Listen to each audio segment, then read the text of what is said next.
This morning, our New Testament lesson is going to come from 1 John. 1 John chapter 3. We'll read 1 John 3, 1 John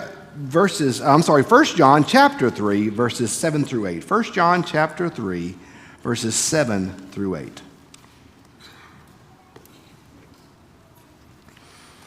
Little children, let no one deceive you. Everyone who does what is right is righteous, just as he is righteous.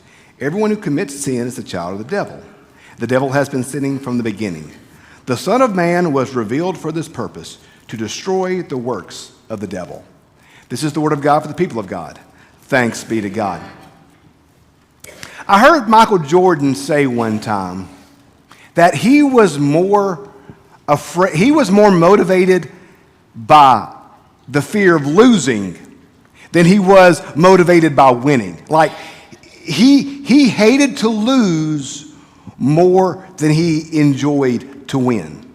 And I hear that among a lot of athletes, that as great as winning is, it's that losing that gnaws on them. It's the losing that stays with them. And think about that. We see that in our own lives. Whether you're an athlete or not, you can, if you're like me, probably remember your failures or your defeats a lot more than you remember your victories. You know, it's our defeats that keep us up at night. It's when we mess up that kind of stays with us, that kind of haunts our feelings. You know, the victory's nice, but it's the defeats that linger. I'm not a golfer, but I've heard somebody speculate that's why golfers are usually better putters when they're younger than when they're older.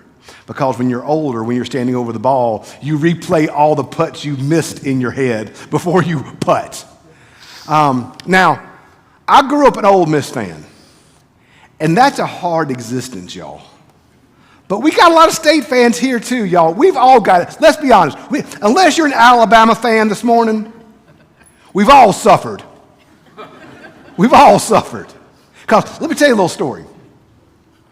So, my first church job I ever had this is when I was a senior at Mississippi College. I was a youth pastor at a small little Baptist church out in Pelahatchie, Concord Baptist Church. Brother Tommy Mays was my pastor. Great man. I learned so much from Brother Tommy because he put up with me when I didn't know anything at all and was just wonderful. And one spring break when I was at MC, I made a mistake that I will never do again, nor will I ever have part of again. I did a lock-in. And y'all, I've told every youth pastor that I've ever worked with, I will never ask you to do a lock-in. I will never ask you to do a lock-in. And if you do a lock-in, let me assure you, I will not be there. I will be asleep. So we did a lock-in. We went to Brandon and did laser tag and did all kind of stuff. And y'all, I had one thing that was keeping me motivated for this. In fact, we were driving the kids back to Pelahatchie. One of the kids said, "Man, you're grumpy right now." I'm like, "Yeah, because I've been up all night with you." So I had one thing. I had one thing that was keeping me up and keeping me going. That was the year the Ole Miss basketball team, led by Ansu Cisse and Keith Carter, we were primed, y'all. We were ready to make a deep NCAA run.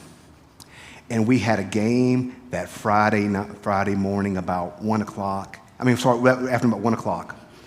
And we were going to plow through. We were going to make the tournament that year. We were going to go far in the tournament that year. It was great. It was laid out for us, y'all. It was laid out for us. And we were playing this little small school nobody ever heard of before. We were going to plow through them. It was going to be great. And we were leading up to the game, up to the very end, until this guy named Bryce Drew, playing for Valparaiso, hit a shot at the very last minute. And it may have been the most sick I've ever felt my entire life, because I was out of adrenaline and I'd been up all night long, and Ole Miss, as we like to do, ripped my heart out. You know the shot. You've seen it a million times. Anytime there's an NCAA highlight reel, it was a shot. They threw the ball down the court. The guy passed it and threw it immediately to Bryce Drew, who hit the shot. Yeah. So I had been up like 48 straight hours, and I was ready to watch my team win, and I got kicked in the head, as is our pattern as Ole Miss fans. As an Ole Miss fan, no, we can snatch defeat from the jaws of victory time after time after time. You non-Ole Miss fans are not going to feel this like we are. 4th and 26. The people you hear laughing now are Ole Miss fans or the Mississippi State fans making fun of us. I'm not sure which one. As an Ole Miss fan, no lead ever feels safe against Arkansas. It's not in God's sovereign will for Ole Miss to have a good game against Arkansas. God did not deem it, and I have come to accept that. That is my lot in life. No lead ever feels safe. But by the way, you state fans, y'all got somebody. I think LSU gives y'all a hard time. Like, there's every team except for Alabama has somebody that it's hard against, where no lead ever feels safe. You always know there's going to be a comeback. This summer, we did a series we called The Marks of the Church, where we spent time this summer defining who we are. Who are we as a church? What is St. Matthew's about? Who we are? And so we looked at two different things. First, in June, we looked at the 4 historic marks of the church as given to us in the Nicene Creed. 1, Holy, Catholic, and Apostolic. We talked about those 4 specific marks. Then last month, we looked at some specific things to St. Matthew's. We are Orthodox, meaning we hold correct doctrine. We're evangelical, in that we see the necessity of salvation. We are Wesleyan, that we have Wesleyan theology. And last week, we are welcoming, where we want to be a church not for perfect people, for everybody. So this summer, we defined who we are. Who are we? Who are we? As we move into August, as we move into school starting back, as we move into these things, now, this month, we're going to talk about what are we to do. We spent the summer talking about who we are. We're going to talk in August about what is our mission. What are we here for?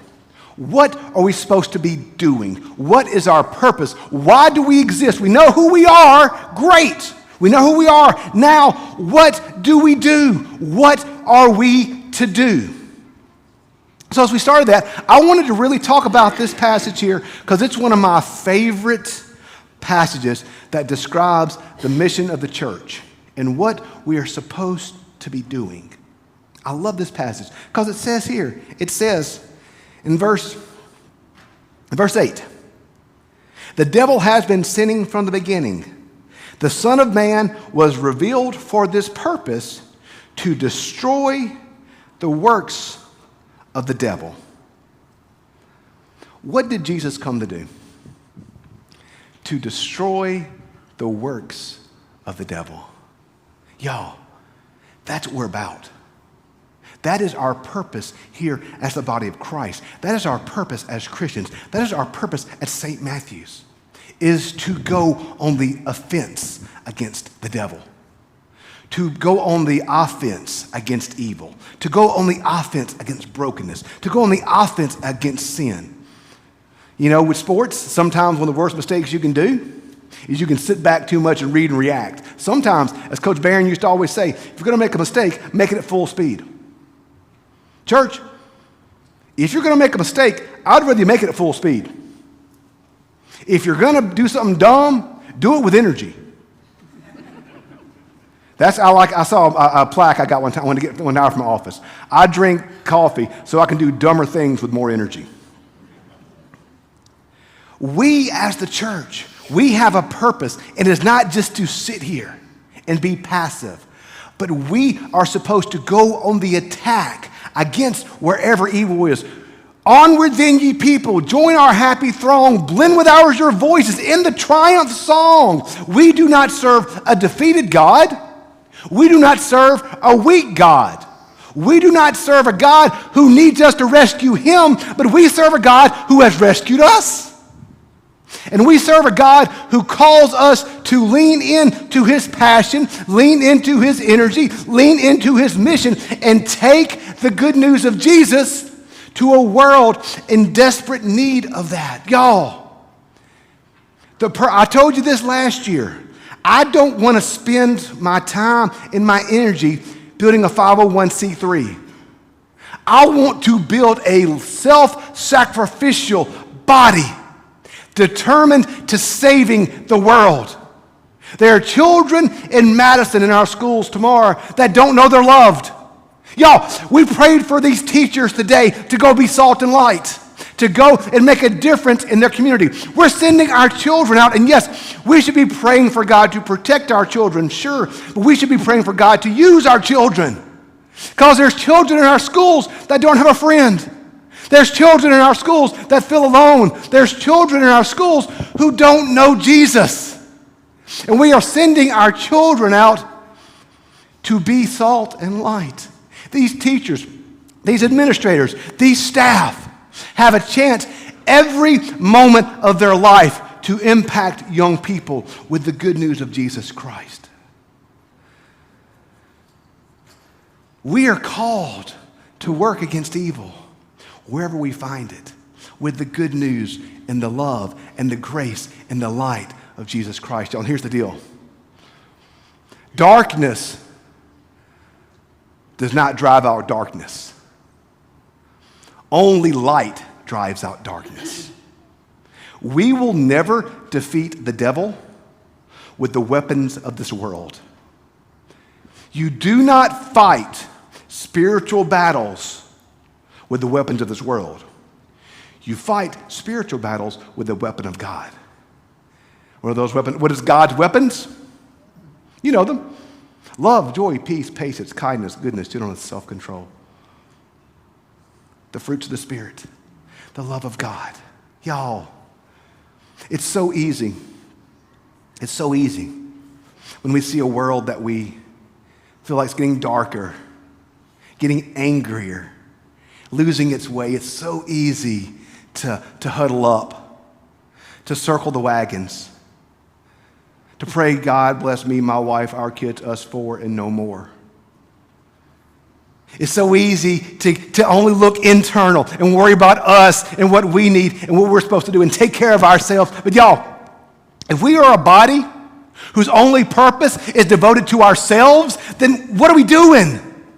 We're the body of Christ sent into the world to take the good news of Jesus Christ into the world, to change the world, to bring forth light, to bring forth goodness, to bring forth hope, to bring forth grace, to bring forth love. That is our mission. That is our call. That's what we're here for. So yes, this summer we talked about who we are.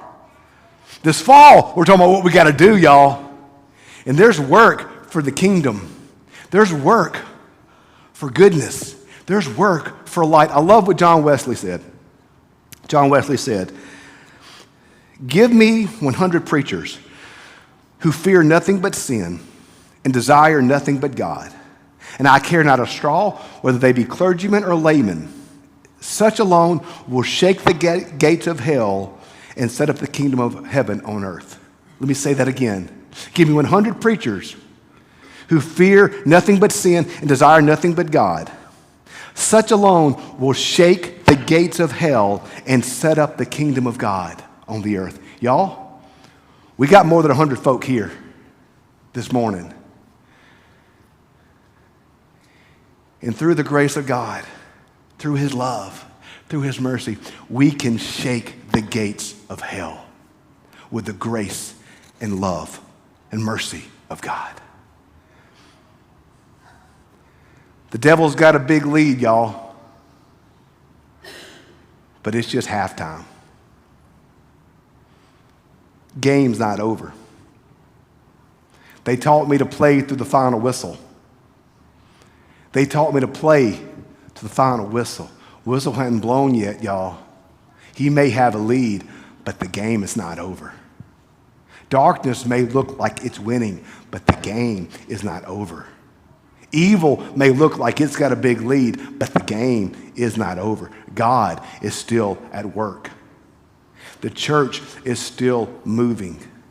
Good is still going to win. Light is still going to win. Evil will be vanquished. And as the church, we've got to lean in to the brokenness. Remember I said last week, if we're going to be a hospital for sinners, not a museum for saints, how most folk enter the hospital through the ER, the bloodiest, messiest part of the hospital. Well, there's broken folk out there, folk. There's folk that need to know Jesus. There's folk that don't know they're loved. There's folk who feel like they're cast out. There's folk who feel like they don't have a hope. And God has placed us here to show them love, to show them mercy, to show them grace, to show them what can be. God has placed us here to make that difference. Our job is to destroy the works of the devil. We're going to talk about this month how we do it. We're going to talk about our testimony. Next week, we're going to talk about how it is that we can share what God's done in our lives. We're going to talk about how we serve our community as well. And we're talking about our commitment to doing these things. That's what we're going to talk about this month. But y'all, today we want to talk about this, the fact that we have a mission, that we have a purpose to destroy the works of the devil, which means we can't sit back and be passive. We can't sit back. We have to go. We have to go into our schools, into our workplaces, into all of our lives with the good news of Jesus Christ. I read somewhere that C.S. Lewis says, the devil hates to be mocked. See, that's the thing with evil. The thing with the devil. It looks big and bad, doesn't it? It's a house of straw, y'all. Evil has no there. Light always wins. Goodness wins. Mercy wins. Grace wins. God wins. We've got to lean into that. As the great theologian Mike Tyson once said, everyone's got a plan till you punch them in the mouth. I don't want to sit back and continue to let evil be at work in the world. But I want to lean into the darkness with the light of Jesus. In our schools, in our communities, in our world. But it first must start in my life. I don't want to just allow Jesus to work against evil in the world. But I want him to work against evil in my own life. Where in my life have I given pride a foothold? Where in my life have I given greed a foothold? Where have I given hate a foothold? Or disunity? Where, see, the devil, you know one of the best tricks the devil can play on us? He gets us more worried about their stuff than our stuff. Because here's the thing, I can't do anything with your stuff, but I can do a lot with my stuff. But sometimes I'm more worried about your stuff than I am my stuff. And I want the devil to be defeated in the world. I want lives to be healed, families to be healed, children to be loved, the hungry to be fed, the naked to be clothed, the cast out to be revived, the lost to be found. That's what I want to see happen in Madison, Ridgeland, and the Jackson metro area. I want the lost to know that they have a place to be found. But before I can go out there and do all that, I need to let the Lord look inside of Andy Stoddard and see where I've allowed the devil to have a foothold, where I've allowed evil to have its little domain, where I've allowed things to become disordered. Like I told him at revival this week, my mama used to always say, if the devil can't make you bad, he'll make you busy. And sometimes we're so busy that we don't have time to pray, or time to read, or time to listen.